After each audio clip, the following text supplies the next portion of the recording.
বিকেলে খাওয়ার জন্য এর থেকে মজাদার নাস্তা কিন্তু আর হতেই পারে না। আসসালামু আলাইকুম এভরিওয়ান। আজকে আমি আপনাদেরকে তৈরি করে দেখাবো ভীষণ মজাদার ক্রিস্পি চিকেন সমোচা। সমোচাটা তৈরি করার জন্য আমি এখানে মুরগির বুকের মাংস খুবই ছোট ছোট করে কেটে নিয়েছি, আর তার মধ্যে 2 চা চামচ পরিমাণ টক দই, তার সাথে 1 চা চামচ পরিমাণ আদা রসুন বাটা এবং 1.5 চা চামচ পরিমাণ মরিচ গুঁড়ো দিয়ে দিচ্ছি। আর সাথে অ্যাড করছি 1/2 চা চামচ পরিমাণ ধনিয়া, দিয়ে দিচ্ছি 1/2 চা চামচের একটু কম হবে গরম মশলা এবং দিয়ে দিচ্ছি 1/2 চা চামচ পরিমাণ গোলমরিচ গুঁড়ো। আমি এখানে সাদা গোলমরিচটা ব্যবহার করেছি, তবে আপনারা চাইলে কালোটাও ব্যবহার করতে পারেন। এখানে আমি 1 টেবিল চামচ পরিমাণ টমেটো কেচাপ অ্যাড করছি আর তার সাথে অরিগানো দিয়ে দিচ্ছি সামান্য পরিমাণে, 1 চা চামচ পরিমাণ সয়া সস এবং পরিমাণ মতো লবণ দিয়ে এখন এটাকে খুব ভালোভাবে আমি মাখিয়ে নেব। এটাকে আমি প্রায় 15 থেকে 20 মিনিটের মতো রেস্টে রেখে দেবো। কড়াইতে পরিমাণ মতো তেল নিয়ে এখন ম্যারিনেট করে রাখা মাংসগুলোকে এই তেলের মধ্যে ছেড়ে দিচ্ছি।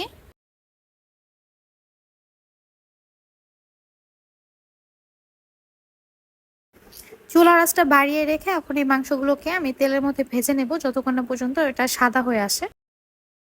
এখন মাংসগুলোকে ঢেকে এই চুলার আঁচটা কমিয়ে অপেক্ষা করব 5 মিনিট। ঢেকে রাখার ফলে চিকেন থেকে কিন্তু একটু পানি বের হয়েছে, এই পানির মধ্যে কিন্তু আমি চিকেনটাকে রান্না করে নেব। এর মধ্যে আমি এখানে গাজর কুচি দিয়ে দিচ্ছি 1/2 কাপের মতো এবং সাথে অ্যাড করছি 1/2 কাপের একটু কম হবে পেঁয়াজ কুচি। আমি এখানে আর একটু লবণ অ্যাড করে এখন গাজর পেঁয়াজটাকে মাংসের সাথে খুব ভালোভাবে সটে করে নেব। আমি এখানে আরও 2 টেবিল চামচ পরিমাণ টমেটো কেচাপ অ্যাড করছি।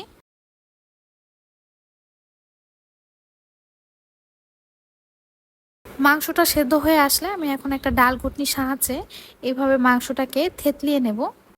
এতে করে মাংসটা ঝুড়া হয়ে থাকবে, দানা দানা হয়ে থাকবে না। আর এরই মধ্যে মাংস থেকে কিন্তু পানিটাও আমি শুকিয়ে নিয়েছি। অ্যাড করছি ছোট ছোট কিউব করে কেটে রাখা ক্যাপসিকাম। আমি এখানে মিডিয়াম সাইজের 2টা ক্যাপসিকাম কেটে রেখেছিলাম, সেটাই এখানে অ্যাড করছি। ক্যাপসিকামটা দেওয়ার পর এটাকে আরও কিছুক্ষণ আমি মাংসের সাথে সটে করে নেব। চুলার আঁচটা একদম কমে রেখে এখন এটাকে ঢেকে আরও 5 মিনিট রান্না করে নেব। নামানোর আগে এখানে প্রায় 2 টেবিল চামচ পরিমাণ গুঁড়ো দুধ দিয়ে খুব ভালোভাবে মিশিয়ে নেব। মাংসের পুরটা কিন্তু রান্না হয়ে গিয়েছে। রেডিমেড যে সমোসা শিটগুলো কিনতে পাওয়া যায় সেগুলো দিয়ে আজকে আমি সমোসা তৈরি করব। এই জন্য আমি কয়েকটা শিট এখানে নিয়ে এগুলোর সাইডগুলো কেটে নিচ্ছি। আর সমোসা তৈরি করার জন্য এটাকে মাঝখান থেকে এভাবে কেটে 2 ভাগ করে নিলাম। এখন প্রত্যেকটা শিট আমি এখানে আলাদা করে নিচ্ছি। আমি আপনাদেরকে একটা সমোসা তৈরি করে দেখাচ্ছি, আপনারা একটু খেয়াল করে দেখলেই বুঝতে পারবেন আমি কিভাবে এই সমোসাগুলোকে তৈরি করেছি।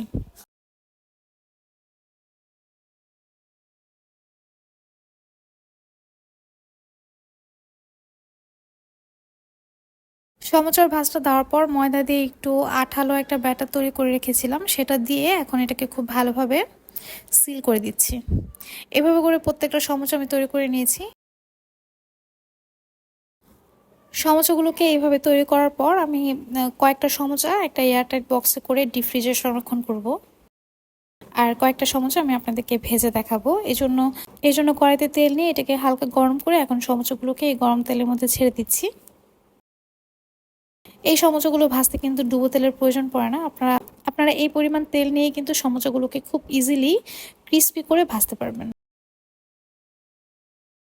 এইভাবে সমোসা তৈরি করলে ইফতারে সার্ভ করলে দেখবেন সবাই এটাকে খুব মজা করে খাচ্ছে। এটা কিন্তু খেতে আসলেই খুব মজা হয়। সমোসার উপরে সুন্দর একটা কালার চলে আসলে এগুলোকে এখন আমি তেল থেকে উঠিয়ে ফেলছি। একটা সমোসা ভেঙে দেখাচ্ছি, আপনারা দেখে হয়তো বুঝতে পারছেন এটা কতটা ক্রিস্পি হয়েছে।